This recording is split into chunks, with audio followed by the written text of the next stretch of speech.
जय गौ माता मित्रों, तिरुपति बालाजी के प्रसाद में जो लड्डू बनता है वहाँ प्रसाद के रूप में, वो जिस घी में बन रहा है उस घी की रिपोर्ट सामने आ गई है।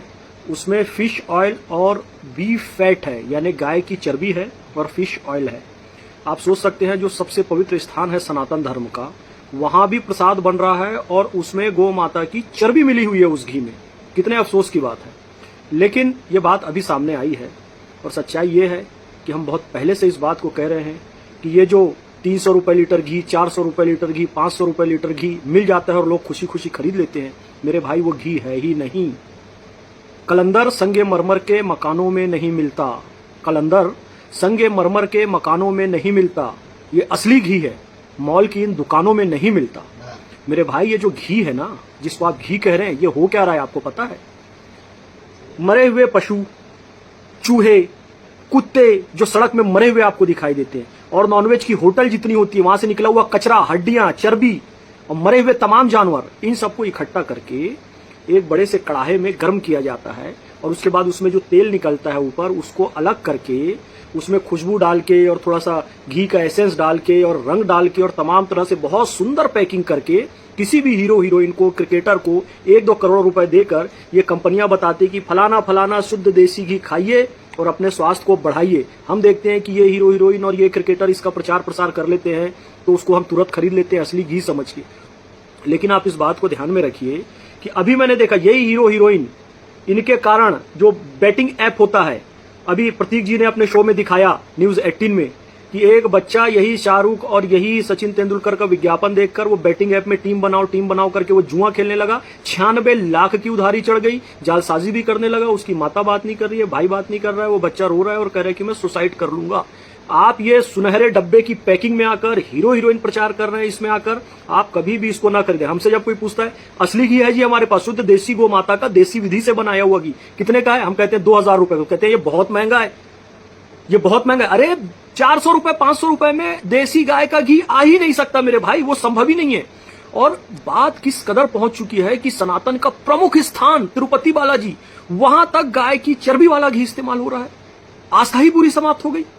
स्थिति ये हो गई है, मैं आपको बताऊं, मतलब किस कदर नकली माल आ रहा है, ये मेरा प्रत्यक्ष अनुभव है। हमारे जो एडवोकेट है, एडवोकेट शिराज कुरैशी साहब, जो कि हमारे गौ सेवा का तमाम केस निःशुल्क लड़ते हैं, उनके साथ मैं एक कार्यक्रम में गया। वो कार्यक्रम था मिठाई बनाने वालों का, मिठाई बनाने वाले जो बड़े बड़े व्यापारी थे मिठाई नमकीन के, उनका था। वहां पे एक डिस्कशन था।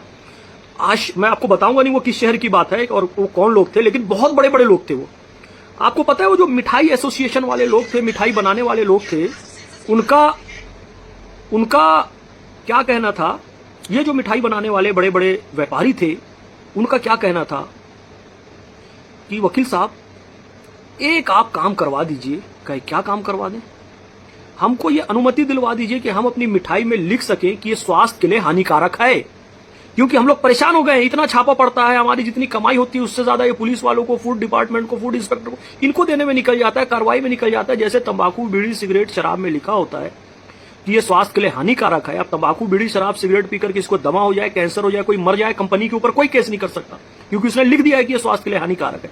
उसी तरीके से मिठाई वाले कह रहे थे कि हमको भी अनुमति दिलवा दो कि हम लिख सके हमारी मिठाई स्वास्थ्य के लिए हानिकारक है। उसके बाद जिसको खाना है खाओ, मरना है मरो। नकली जो दूध बन रहा है, जो केमिकल वाली सारी चीजें बन रही है, और एक गाय की चर्बी और मरे हुए पशुओं की चर्बी से जो तमाम चीजें बन रही हैं, ये बनती रहे, लोगों को बीमारी होती है, लेकिन हम बच जाएंगे क्योंकि हमने लिख दिया जी ये हमारी मिठाई स्वास्थ्य के लिए हानिकारक है। ये चाह रहे हैं कुछ लोग। अब मेरे सामने की बात है, मुझे बड़ा आश्चर्य हुआ, स्थिति ये पहुंच गई है। अभी तो तिरुपति बालाजी का केस आया है, ऐसे तमाम जगहों में भी ये सारी चीजें हो रही होंगी। अभी भी मैं बड़े बड़े मंदिरों का नाम नहीं लेना चाहता, लेकिन सोचिए हम 12 ज्योतिर्लिंगों में जाते हैं, 52 शक्तिपीठों में जाते हैं, यहां पे क्या स्थिति होगी अभी? ये तो एक मंदिर का सामने आया है ना, वो भी जो सबसे बड़ी आस्था का केंद्र है, और नाम भी उसका क्या है देखिए, गौ माता की चर्बी का प्रसाद बन रहा है। और उस मंदिर का नाम क्या है, वह कौन भगवान विराजमान है? और वहां जब हम चढ़ते हैं तो क्या कहते हैं? मैं भी गौ सेवा सद्भावना पद यात्रा के दौरान वहां पर जब सीढ़ियों पे चढ़ा तो देखा सब करे गोविंदा गोविंदा गोविंदा। उन भगवान को गोविंदा करें, उनकी कथा आप सुन लीजिए। मैं बार बार आपको कह रहा हूं कि जिस भगवान के दरबार में गाय की चर्बी वाला घी इस्तेमाल हो रहा है, वो भगवान वहां स्थापित कैसे हुए? भगवान विष्णु जब इस धरती पर आए तो अगस्त ऋषि की गौशाला में गए, श्रीनिवास नाम से वो आए थे कि मुझे तो गौ माता का दूध बहुत पसंद है। तो अगस्त ऋषि ने कहा कि मैं केवल जोड़े को ही गौ माता देता हूं, विवाहित जोड़े को। तब श्रीनिवास भगवान, जो कि विष्णु जी का रूप था, वो लक्ष्मी माता की खोज में ही आए थे। लक्ष्मी माता पद्मावती जी के रूप में यहाँ पर पृथ्वी पर उन्होंने जन्म लिया।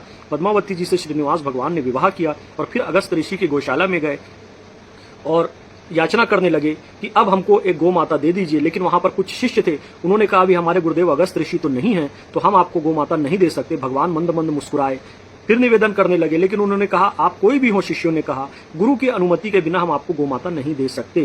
ये सुनकर भगवान श्रीनिवास माता लक्ष्मी के साथ, पद्मिनी जी का जो उस समय रूप था उनके साथ तिरुमला की पहाड़ियों में चढ़ने लगे।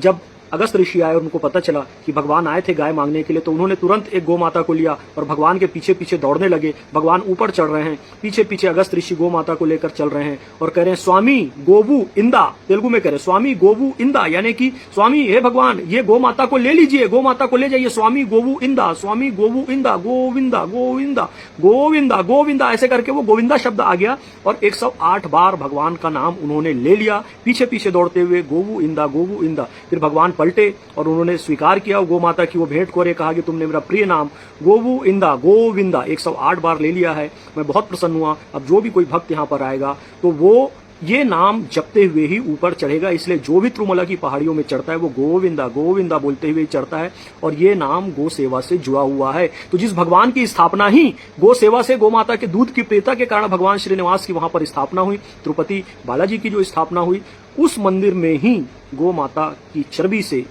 प्रसाद बन रहा है। बड़े अफसोस की बात है भाई। मैं निवेदन करता हूं कि या तो शुद्ध देसी गौ माता का घी पाने के लिए अपने आसपास की कोई गौशाला में जाइए, अपने सामने वो घी को बनवाइए, या जो भरोसे का व्यक्ति है उससे लीजिए, महंगा दे पर उससे जरूर लीजिए। अपने धर्म के साथ खिलवाड़ मत कीजिए, भले घी कम इस्तेमाल कीजिए, लेकिन अपने बच्चों को गाय की चर्बी खिलाने से अच्छा है कि गौ माता का असली घी खिलाया जाए, भले कम खिलाया जाए। दीपावली में भगवान की पूजा के लिए जो दीपक जलाते हैं, चर्बी वाले घी से जलाने की बजाय शुद्ध देसी गौ माता के घी से जलाएं, भले कुछ महंगा आए लेकिन लीजिए जरूर। गाय अपने घर में जरूर पाले, मैं तो ये कहता हूं, कुत्ता बिल्ली पालते हैं पालिए, हमें कोई दिक्कत नहीं है। जीवे जीवे शिव स्वरूपम सदा भावयतु सेवायाम, जीव जीव में शिव है। लेकिन भारतीय संस्कृति, हमारा धर्म, हमारे गोत्र, हमारी हर चीज का जो मूल है वो गौ माता। कम से कम एक गाय जरूर घर में पालिए, नहीं पाल सकते गौशाला में एक गाय को दान कीजिए, वहां पर पालिए, किसी को देकर पालिए। अपने आसपास जो गाय पाल रहे हैं उनसे घी लीजिए, दूध लीजिए। ये मार्केट के चक्कर में, सुंदर पैकिंग के चक्कर में, हीरो हीरोइन के चक्कर में बिल्कुल भी ना पड़े। ये मेरा आपसे निवेदन है। बहुत बहुत धन्यवाद। जय गौ माता।